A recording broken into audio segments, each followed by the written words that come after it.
Hello and welcome back to our study of Peninei Halacha, teachings of Rabbi Eliezer Melamed, Shlita. Getting ready to conclude another week, heading into Shabbos Kodesh.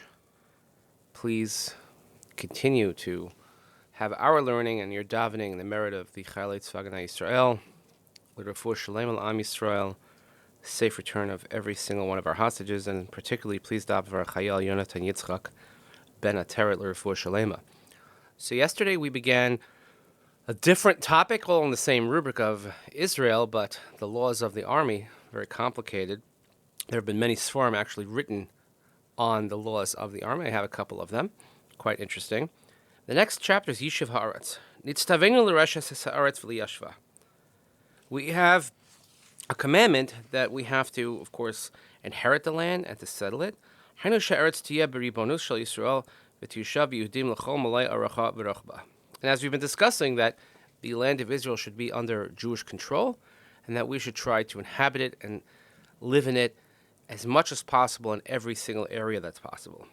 Mitzvah zu shekula keneged kol mitzvos, and this is tantamount to all the other mitzvahs in the Torah, k'mvur b'sifrei, as the Sifrei Re'eh we've been quoting over the past number of weeks. Mitzvah zu docha pikuach nefesh shel yichidim, and as we mentioned yesterday, this mitzvah of settling the land of Israel actually overrides saving a life of individuals, because we are commanded to conquer the land. And the Torah doesn't expect us, doesn't want us to rely on miraculous events. And anytime there's war, there's going to be casualties, there's going to be deaths.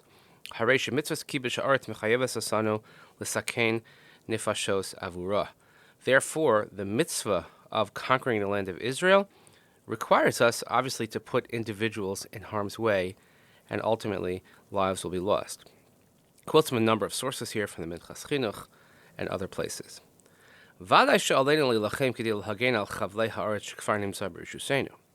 And certainly, we have a responsibility to fight and to protect the borders of Israel that we have under our purview at the moment. In past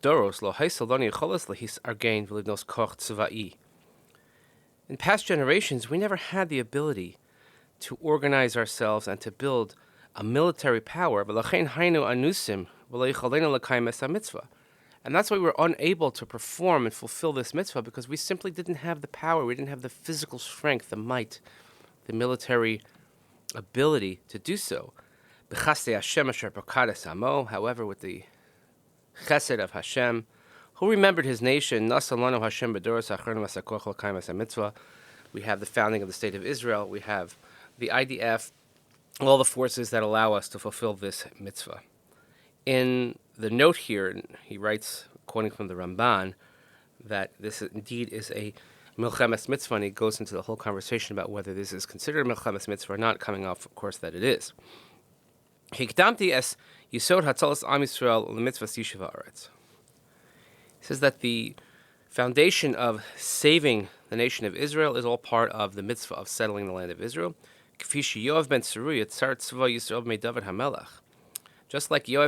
let's get a little bit biblical, go back to the times of Tanakh, who was the Sar Tzva Yisrael, the head of the military in the time of King David.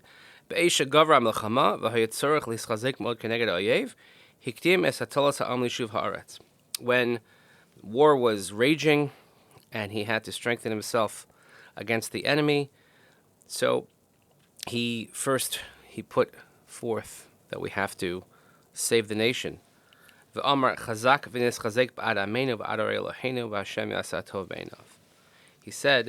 Chazak v'nis chazek. Of course, we know this phrase when we say Chazak v'nis chazek at the conclusion of a Sefer in Chumash.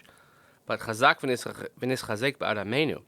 Strengthen yourselves for the sake of our nation, and also in the sake of the cities of Hashem, and Hashem will do what's good in our eyes. So when he said in the beginning of the paragraph, Hikdamtis Yisod Hatzalas Am Yisrael Mitzvah Yishuv Ha'Aretz, of course we have to first think about saving the people, and then we think about the land. So we're going to see forward next week, God willing, as we continue with these laws of the army, etc. I hope that I'll be able to pre-record some of them. As some of you know, that our shul, we're taking a trip to Israel. We have a mission. Be gone for a few days to be able to give chizuk to our brothers and sisters in Israel. But in the meantime, I hope everyone has a peaceful and a restful Shabbos. Parshas Mishpatim, a parsha where we have the 24th chapter telling us Nasa v'nishma, bidding us to do what we have to do. Let's do first, and then we'll figure it out later. Much is very applicable today, but please continue to daven for Hachayal Yonatan Yitzchak, Refuah Sheleimah, for the safe return of all of our hostages. Hachayal Yonatan Yitzchak, Refuah Sheleimah. Again, everyone have a great Shabbos. We'll see you here next time, God willing. Thanks for listening. Shabbat Shalom.